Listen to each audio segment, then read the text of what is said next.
The companies that reimagine how they distribute, consume, and analyze their data are going to be better positioned into the future.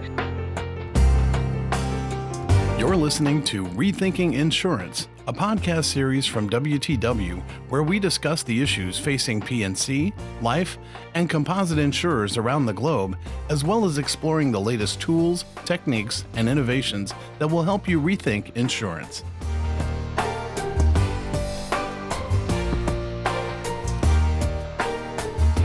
Hello, and welcome to Rethinking Insurance. I'm your host, Carrie.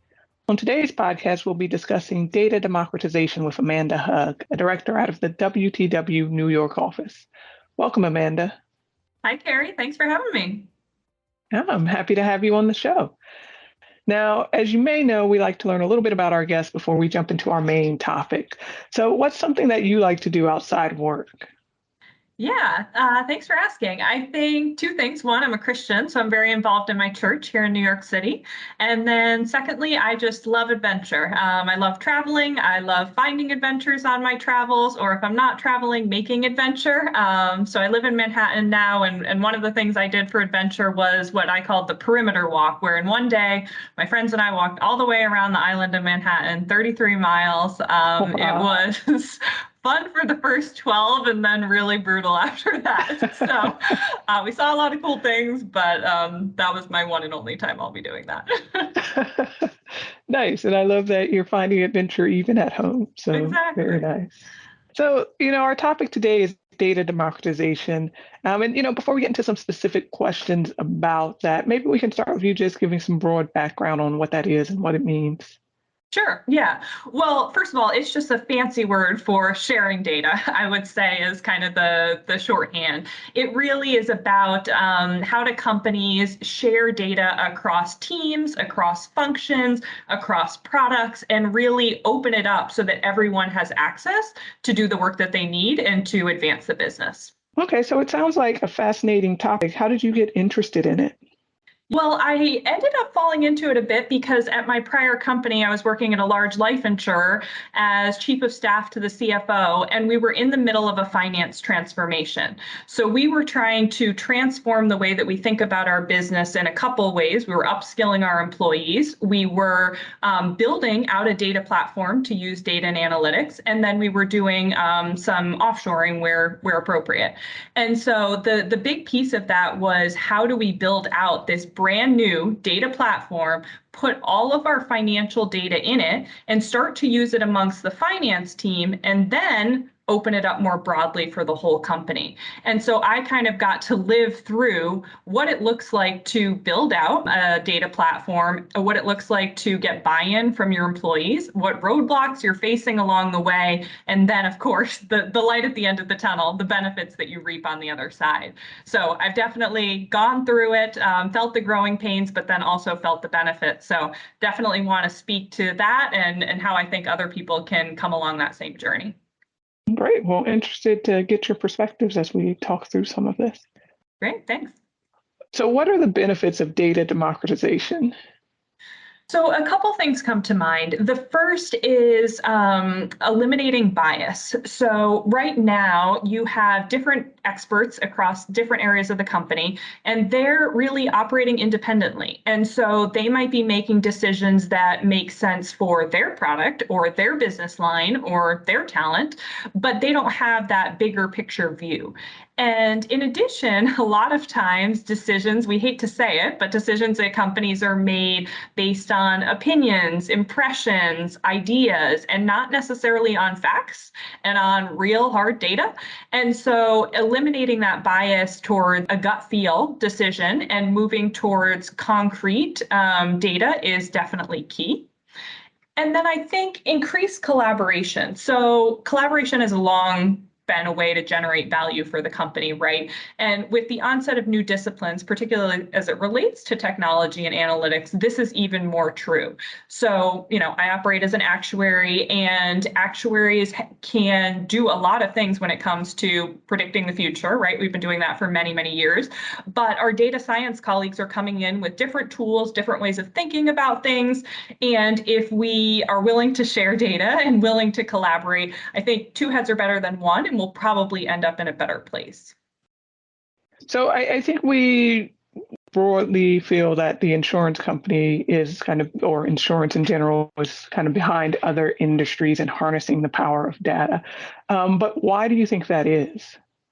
It's a couple reasons, but I would really point to the long nature of our business, right? If you're in a retail business or consumer goods, you make a sale once and then you can move on with your life. With us, we make a sale and then we hold on to those customers for 30 plus years.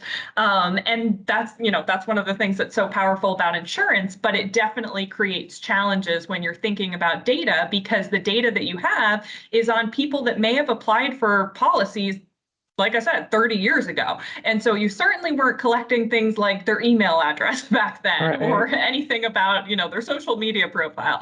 And so that's one challenge, is the long nature. And along with that, anyone who's worked in an insurance company or touched insurance companies knows that legacy systems are incredibly problematic. They generally don't talk to each other. A lot of times companies try and do system conversions with some success and some not, but that disparate data being in many different systems can be very problematic. And so why is this something that companies should strive towards? Yeah, so I feel really passionately about this is kind of the future for insurance. And if we can modernize, then there's so much power behind data, right? We all have heard the quote that 90% of the data that exists in the world was created in the last 2 years. And so if we can start to capture that data and use it and analyze it, we're going to be more powerful. And I think the reason why is a couple things. We can, one, increase our revenue by using data. So here's an example. If you have an operations team that's in the call center and they're talking to customers all day long, and they don't have much data on the customer, they're perhaps going to interact with everyone the same way. They're not going to make any personalized recommendations. And that's fine. Like, I'm sure they're giving good customer service, but there's perhaps unmet opportunities or unmet needs for those people that are calling in that they could be leveraging. So if they worked with the finance team and collaborated to get data on, let's say, lifetime customer value, perhaps someone calls in and you know more about their loyalty, you know more about their buying preferences, you know more about their stickiness, then you could potentially pitch a cross-sell product and generate more revenue in that way. And then the other side of it is, of course, expenses. If you are using your data more efficiently and you're minimizing duplicate work across different teams, you have a savings opportunity there. So I would say those are the two angles of it. And in the way that you're doing this is you're using analytics on your data, right? It's not just having the data, it's then taking it, understanding it, and making better decisions from it. We've talked about the legacy systems and how good it would be to democratize data and some of the benefits. But, if an insurer wanted to move forward with this, what do they need to consider? It seems like there are, definitely a lot of hurdles and moving pieces. Yeah, definitely.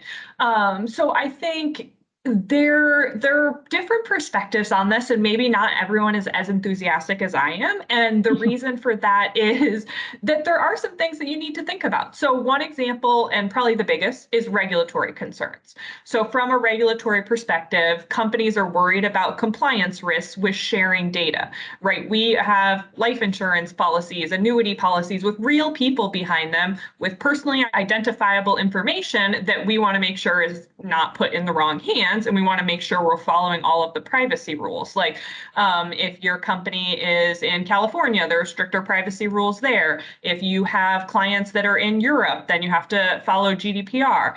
And so there's a number of considerations on the privacy angle of it that people do get concerned about. And along with that comes a bit of reputation risk, I think. You can think about all the scandals of data breaches that have happened in various industries. And so you want to get this right because you don't want to have that risk. I think the other piece is the misinterpretation of data. So from a business perspective, people are worried about the downstream impacts of colleagues misusing data because they're not familiar with, the underlying principles or the underlying products, and just making decisions that really aren't informed because they don't have the subject matter expertise to apply the data correctly.